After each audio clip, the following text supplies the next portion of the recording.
Marcus Reed stood in the center of Reed Auto's gleaming showroom, his gaze sweeping over the rows of polished cars, the banners bearing his family name, and the framed photographs of his father shaking hands with proud new owners.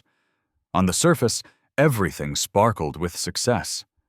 But beneath the glossy veneer, Marcus felt a gnawing sense of unease, a shadow that seemed to grow longer with each passing year.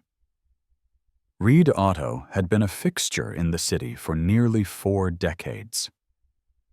Founded by Marcus' father, Samuel Reed, the dealership had started as a humble used car lot on the edge of town. Samuel was a man of integrity, known for his firm handshake and his insistence that a good deal is one where both sides leave smiling.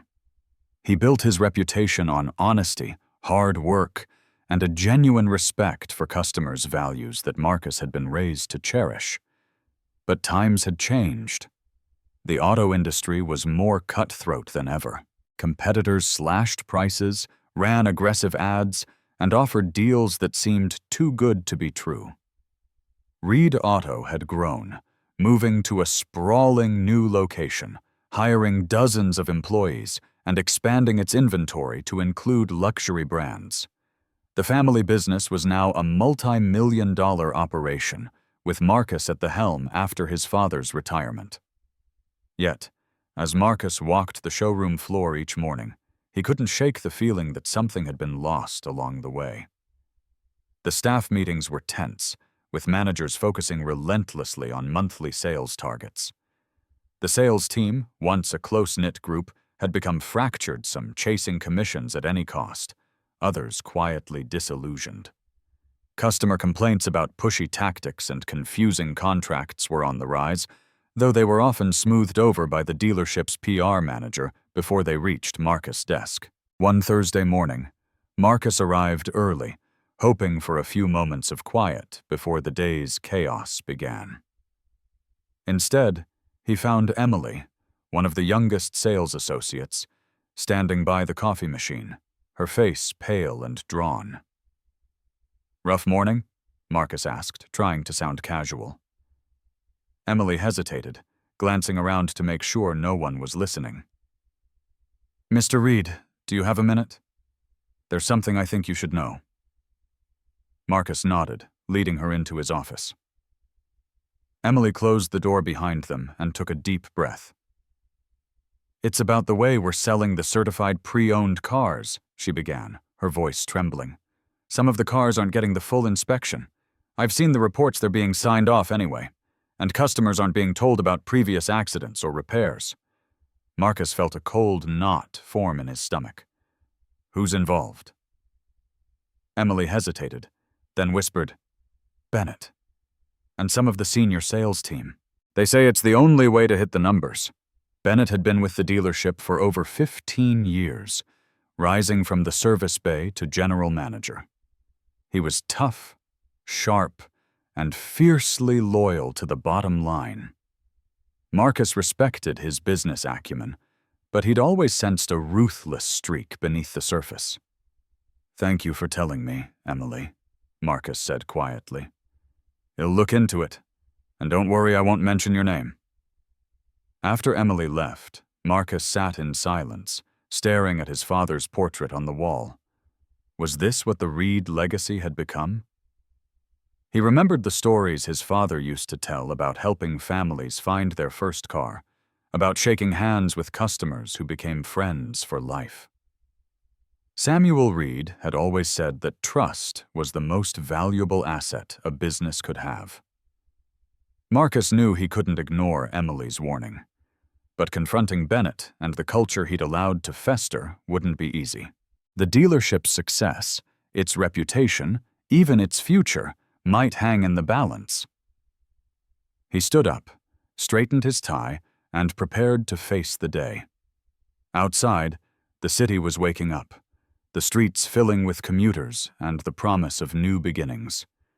Marcus wondered if he had the courage to start over, not just for himself, but for everyone who believed in the Reed name. As he walked back onto the showroom floor, he noticed a young couple nervously browsing the cars. Their clothes were modest, their expressions hopeful yet wary. Marcus approached them with a smile, recalling his father's advice. Treat every customer like family, and you'll never go wrong. Welcome to Reed Auto, he said warmly. How can I help you today? The wife smiled shyly. We're looking for something reliable. It's our first car together. Marcus nodded, guiding them toward a row of sedans. As he explained the features and financing options, he made a silent vow. Whatever it took, he would bring honesty and integrity back to Reed Auto. No more shortcuts. No more shadows. But as the day wore on, Marcus realized just how deep the problems ran. He overheard a senior salesman boasting about flipping a high-mileage SUV to an unsuspecting buyer. In the service bay, a mechanic grumbled about being told to patch up a faulty transmission instead of replacing it properly. At lunch, 2 junior employees whispered about a customer who'd threatened to call the Better Business Bureau. That evening, Marcus locked up his office and walked through the empty showroom. The silence was heavy, the weight of his family's legacy pressing down on him. He knew that change wouldn't come easily, but as he turned off the lights, he resolved to shine a light on every corner of the business, no matter what he found. Outside, the city skyline glowed with the promise of a new day. Marcus stepped into the night, determined to reclaim the Reed legacy from the shadows. The days following Emily's confession were some of the longest in Marcus' life. He kept his promise to her, never revealing the source of his suspicions, but quietly began his own investigation. Each morning, he arrived earlier than usual, watching the way the sales team interacted, listening for the subtle cues that something was off. He started reviewing customer feedback and warranty claims, combing through service records and sales contracts late into the night. The evidence was impossible to ignore. A growing stack of customer complaints revealed a pattern: vehicles sold with hidden accident histories, certified cars that hadn't passed inspection, extended warranties that covered less than promised.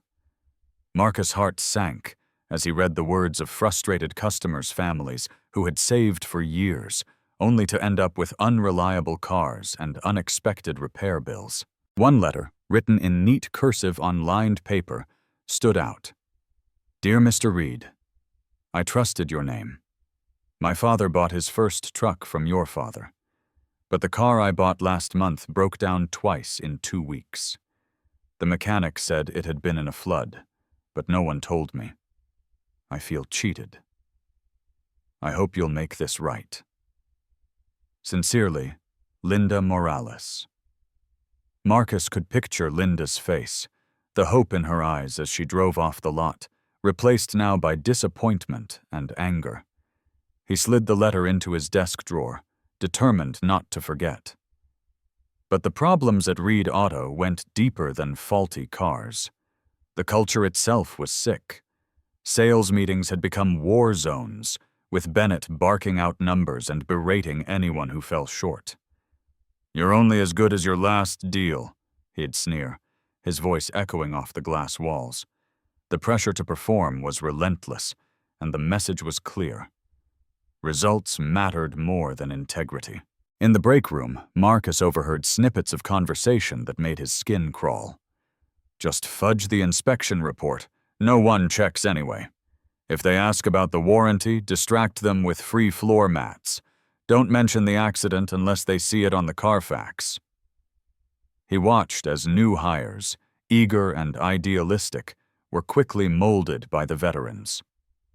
Chad, a top salesman with a flashy smile and a reputation for bending the truth, took the rookies under his wing.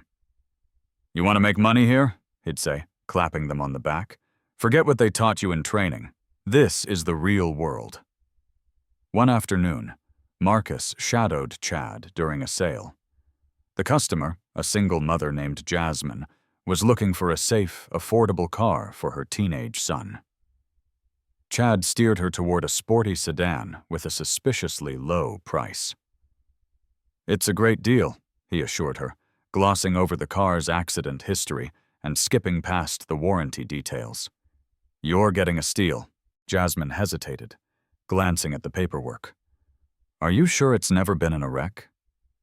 Chad smiled, not missing a beat. "Just a minor fender bender, nothing serious. We fixed it up good as new." Marcus felt a surge of anger. He stepped in, gently correcting Chad and explaining the car's full history to Jasmine. She looked relieved but confused, torn between the two versions of the truth. In the end, she left without buying. Afterward, Chad cornered Marcus in the hallway. "What the hell was that?" he hissed. "You trying to kill my sale?" "I'm trying to be honest," Marcus replied, his voice low but firm. "That's what this dealership is supposed to stand for." Chad rolled his eyes. "Honesty doesn't pay the bills. You want to keep the lights on? You do what it takes." It wasn't just the sales team. In the service department, mechanics complained about being forced to cut corners using cheap parts, skipping recommended repairs, and rushing jobs to meet quotas. One mechanic, a middle-aged man named Ron, confided in Marcus during a late-night oil change. "I used to be proud to work here," Ron said, wiping grease from his hands. "Now I feel like I'm lying to people every day. I got a family to feed, but sometimes I think about quitting." Marcus listened, his mind racing. How had things gotten so bad? He remembered his father's words. A business is only as strong as the people who believe in it. But belief was in short supply at Reed Auto. The cracks in the foundation were spreading. Marcus noticed subtle signs of discrimination. Minorities and women were often steered toward older, higher-mileage vehicles, regardless of their needs or budget. When he questioned Bennett about it, the manager shrugged. "Just giving people what they can afford," Bennett replied. "It's not personal, it's business." But Marcus knew better. He saw the way some customers were treated with less respect, their questions brushed aside or answered with impatience. He watched as Emily, one of the few women on the sales team, was routinely interrupted in meetings, her ideas dismissed or claimed by others. One day, Emily approached Marcus again, her frustration barely contained. "I can't keep doing this," she said. "I try to help people, but it's like swimming upstream. The others say I'm too soft, that I'll never make it here." Marcus felt a wave of guilt.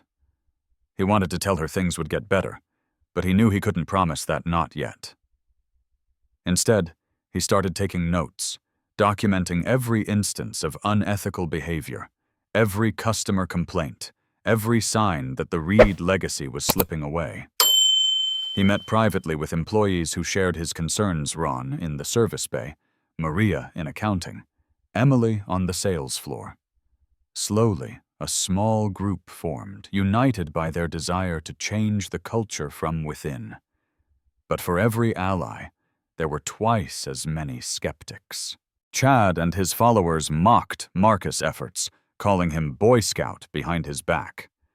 Bennett grew increasingly defensive, accusing Marcus of undermining his authority. "We're making money," Bennett insisted during a heated meeting.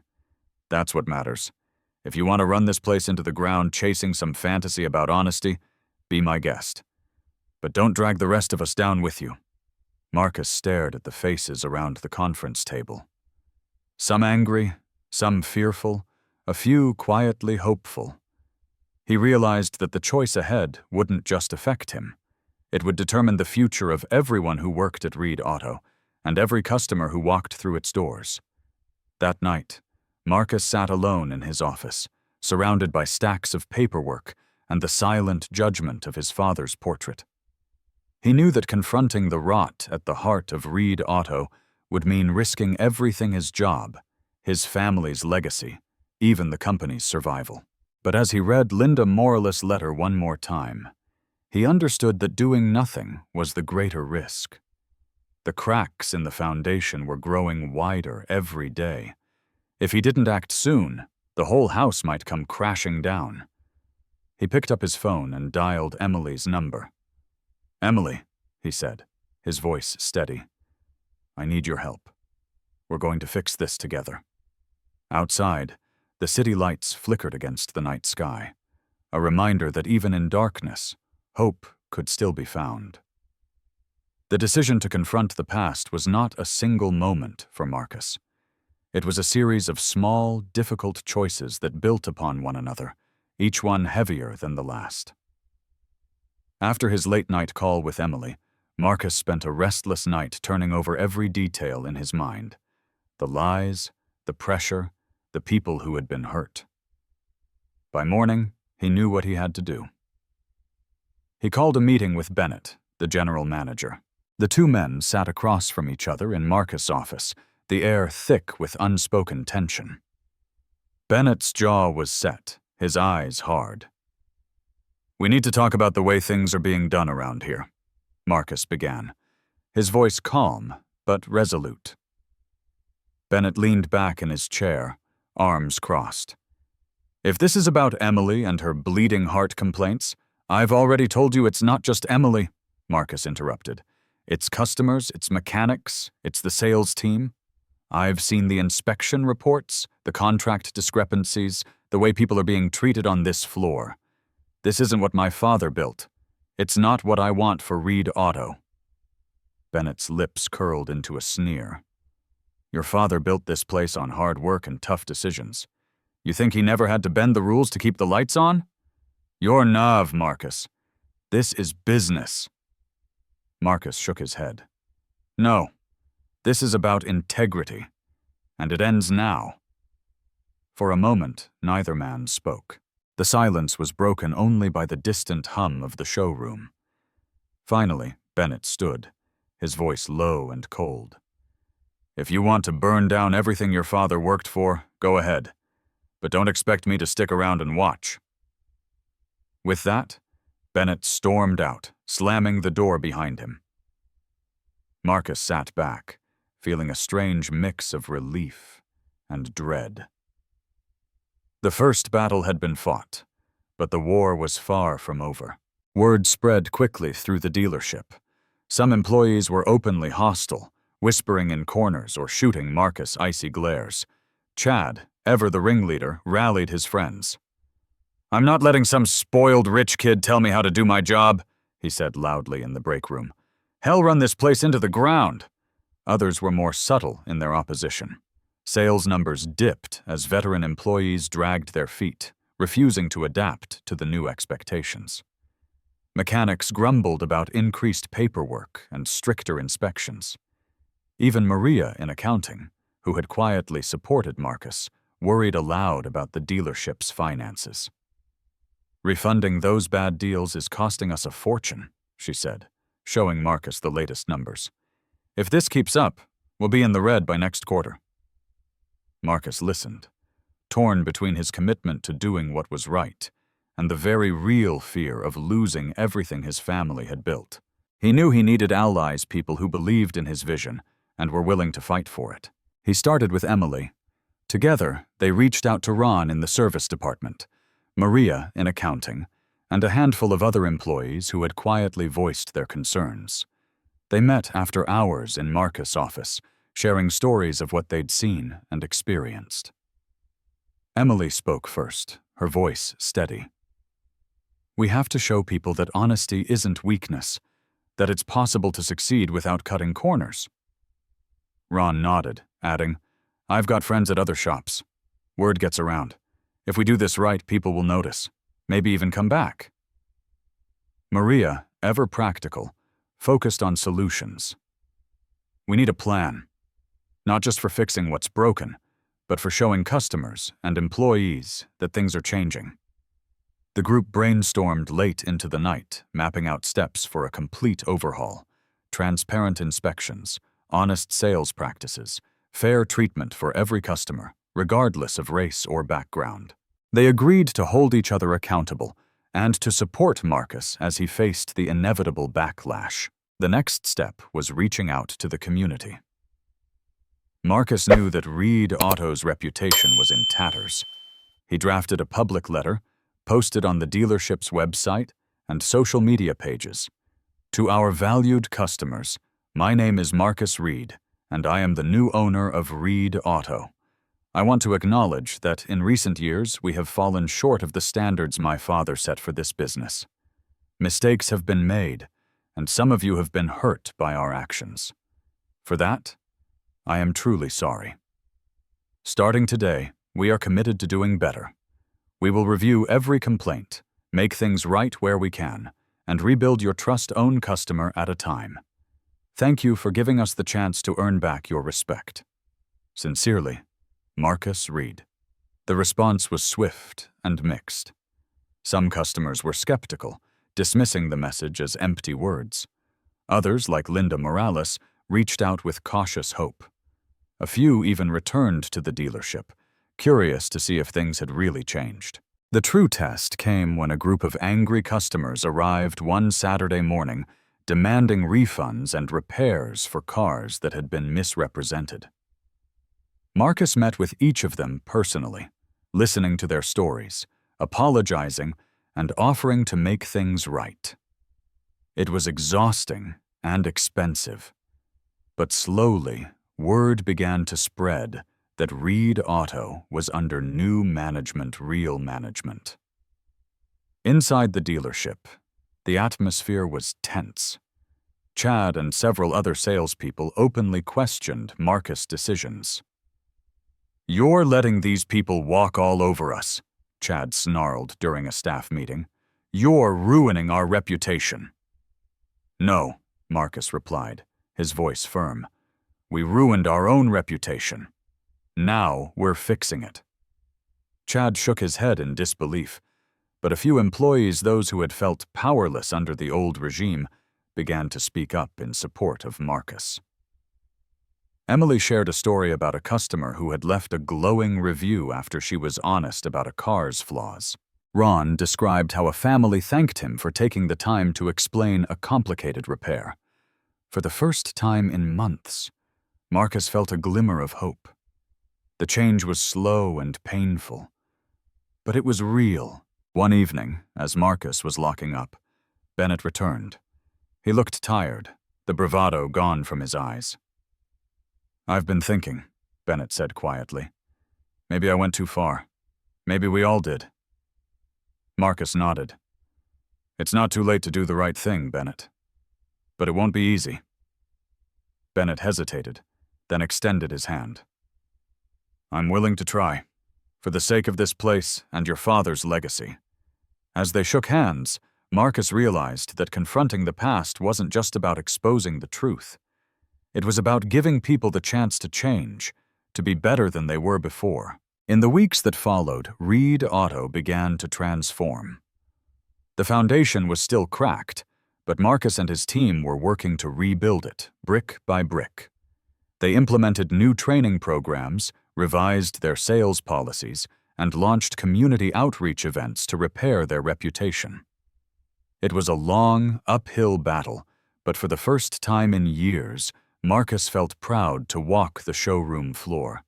He knew the hardest days were still ahead, but he also knew that he was no longer alone. As the sun set over the city, Marcus stood at the window, watching the lights flicker on across the skyline. The past could not be erased, but it could be confronted, and in doing so, a new future could begin. Change, Marcus soon learned, was never a straight line. Even as seeds of hope began to sprout at Reed Auto, the old ways fought back with a vengeance. The dealership became a battleground between the past and the future, with every day bringing new tests of leadership, loyalty, and courage. It started with the numbers. Sales were down sharply. The honest approach, Marcus realized, meant losing out on quick wins.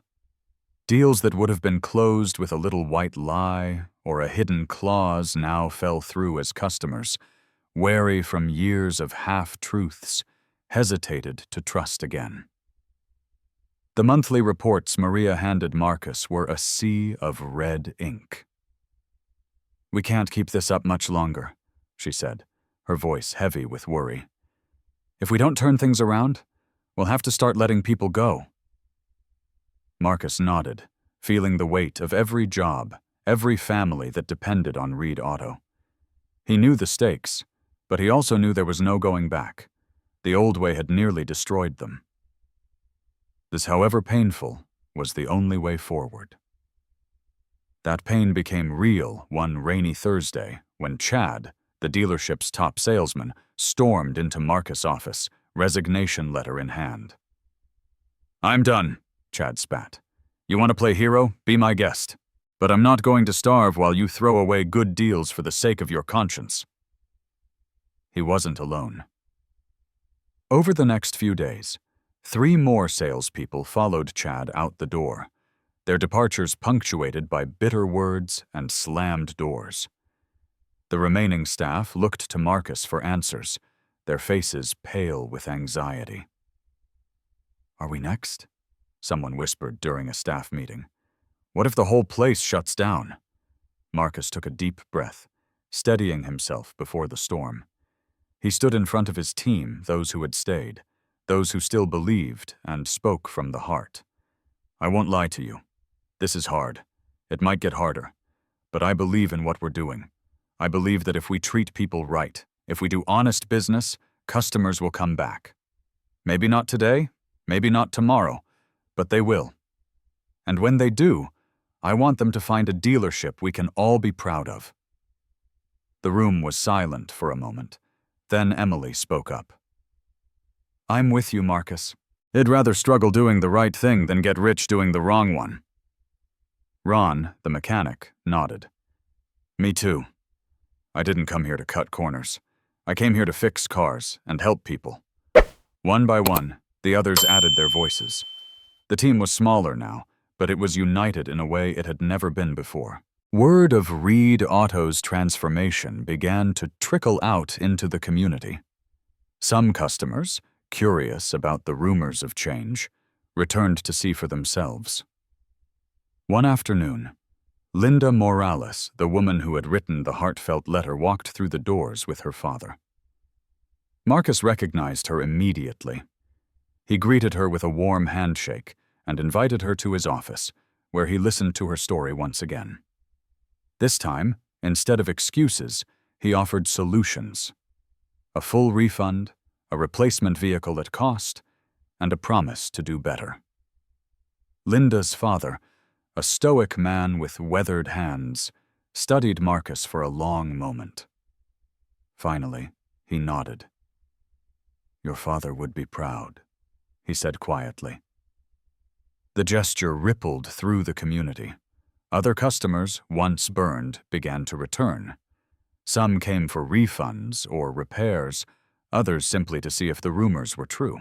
Each interaction was a chance for Marcus and his team to prove that Reed Auto was changing not with grand gestures, but with small acts of honesty and kindness. With the old guard gone, Marcus and Emily set about rebuilding the team from the ground up. They recruited new salespeople, focusing not on experience or sales numbers, but on empathy, integrity, and a genuine desire to help customers. Each new hire underwent rigorous training, not just on the cars, but on the values that Marcus wanted to instill. They role-played difficult conversations, practiced transparency in every deal, and learned how to really listen to what customers needed. Mistakes were treated as learning opportunities, not reasons for punishment. Ron led workshops in the service bay, teaching mechanics not just how to fix cars, but how to explain repairs to customers in plain language. Maria revamped the accounting department, ensuring every contract was clear, every fee explained up front. Slowly, a new culture began to take hold. Employees felt empowered to speak up when they saw something wrong. Customers noticed the difference, leaving positive reviews and recommending Reed Auto to friends and family. But just as things began to stabilize, a new crisis hit. A local news station, tipped off by a disgruntled former employee, aired an expose on Reed Auto's past misdeeds. The segment featured interviews with angry customers, footage of the old sales tactics, and a damning headline: "Can you trust Reed Auto?" The phones rang off the hook the next morning. Some customers canceled orders, others demanded refunds. The staff was shaken, their newfound confidence rattled. Marcus gathered everyone in the showroom for an emergency meeting. He didn't sugarcoat the situation.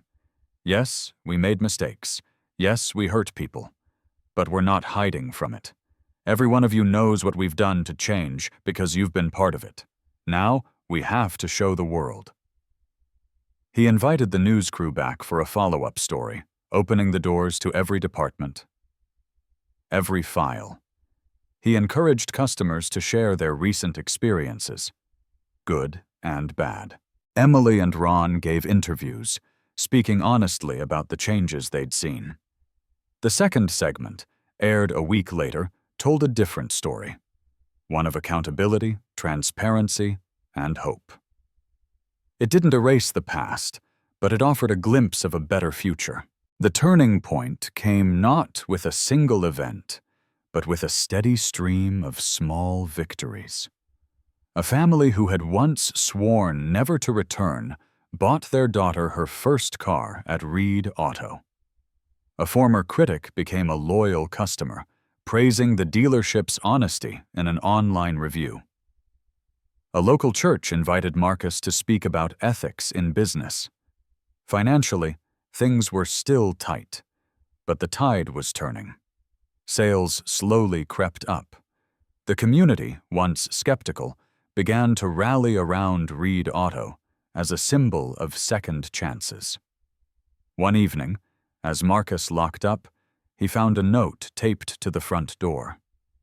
It was from Linda Morales. "Thank you for listening. Thank you for changing. My family believes in Reed Auto again." Marcus smiled, feeling a sense of pride that went beyond numbers or profits. This was the success his father had always dreamed of, a business built on trust, on relationships, on doing the right thing even when it was hard. As the days grew longer and the city slipped into summer, Reed Auto stood as a testament to the power of change. The journey was far from over, but the foundation was stronger than ever. Marcus knew there would be more challenges ahead, but with his team beside him and the community behind him, he was ready to face whatever came next. The turning point had come, and with it, the promise of a new beginning. The months following the turning point at Reed Auto were marked by cautious optimism and relentless effort. Surviving the crisis was only the beginning. Marcus knew that true redemption would only come if he and his team could rebuild what mattered most: trust. Marcus made transparency the new cornerstone of Reed Auto. Every car on the lot came with a detailed, honest report, no exceptions. Each customer received a folder containing the vehicle's history, inspection notes, and a personal letter from Marcus explaining the dealership's renewed commitment to integrity. At the bottom, he included his direct phone number and a promise. "If anything goes wrong, call me. I'll make it right." At first, customers were skeptical. Many walked through the lot with guarded eyes, expecting the old tricks. But the new approach, open, patient, and genuinely helpful, began to win them over. One afternoon, Mrs. Jenkins, a retired schoolteacher, arrived with her son. She'd been burned before, sold a car that broke down within a week. Emily greeted her warmly, walked her through every detail, and even invited her to watch as Ron, the mechanic, performed a final inspection. Mrs. Jenkins asked question after question, and each was answered with honesty. When she finally signed the paperwork, she squeezed Emily's hand. "I never thought I'd trust a car dealer again," she said. "Thank you for proving me wrong." Stories like Mrs. Jenkins became more common. The Parkers, a young black couple who'd previously been steered toward unreliable cars, were now treated with respect and offered the same deals as anyone else. They left a glowing online review, praising Reed Auto's fairness. Their story was shared throughout the community and brought in customers who had once felt unwelcome. Marcus reached out to local organizations, churches, schools, and community centers, offering to sponsor events and provide free car care workshops. He established a scholarship fund for local students interested in automotive trades, named after his father. These efforts weren't just about repairing the dealership's image. They were about giving back to the community that had supported Reed Auto for decades. Reed Auto's social media presence changed too. Instead of flashy ads and empty promises, Marcus shared real customer stories, photos of happy families, and behind-the-scenes glimpses of the team at work. He even started a weekly video series called Ask Reed Auto, answering questions about car buying, maintenance, and business ethics. Some of the most powerful moments came from employees. Emily, once dismissed as too soft, became a leader, mentoring new hires and championing the dealership's new values. Ron was featured in a local newspaper for honest auto repair, and Mariah's transparency in accounting became a model for other businesses. Rebuilding trust was about more than grand gestures. It was about consistency. When mistakes happened, Marcus and his team owned up to them. If a customer was unhappy, they listened, apologized, and made things right. Over time, these small acts of accountability became the new normal. The ripple effects of Reed Auto's transformation spread beyond the dealership. The Parkers returned not to buy a car, but to donate to the scholarship fund. "You treated us like family," Mrs. Parker said. "We want to help you do the same for others." A local high school teacher invited Marcus to speak about business ethics. Marcus told the students the unvarnished truth about the mistakes, the hard choices, and the power of doing the right thing even when it's difficult. Afterward, a student said, "Maybe it'll work for you one day, Mr. Reed. I want to be proud of where I work." Even former critics changed their tune. A blogger who once published a scathing expose returned for a follow-up. After touring the dealership and talking to customers, she wrote, "Change is possible. Reed Auto is proof." As Reed Auto stabilized and began to grow again, Marcus reflected on the journey. The lessons he'd learned were hard-won, but they became the foundation of everything he did. 1. Integrity is non-negotiable. Short-term gains from cutting corners always cost more in the long run, sometimes in money, but always in reputation. 2. Leadership means facing uncomfortable truths. Ignoring problems never solves them. Real leaders confront issues head-on, even when it means risking their own comfort. 3. Change starts with one person, but it takes a team to sustain it. Marcus could not have turned Reed Auto around alone. It was the courage of people like Emily, Ron, and Maria, ordinary employees, who chose to do the right thing that made the difference. 4. Trust is built in drops and lost in buckets. Every customer interaction, every decision, every act of honesty or dishonesty adds up. Rebuilding trust is slow, painstaking work, but it's worth it. 5. Redemption is possible, but only through action. Apologies matter, but they must be backed by consistent, meaningful change.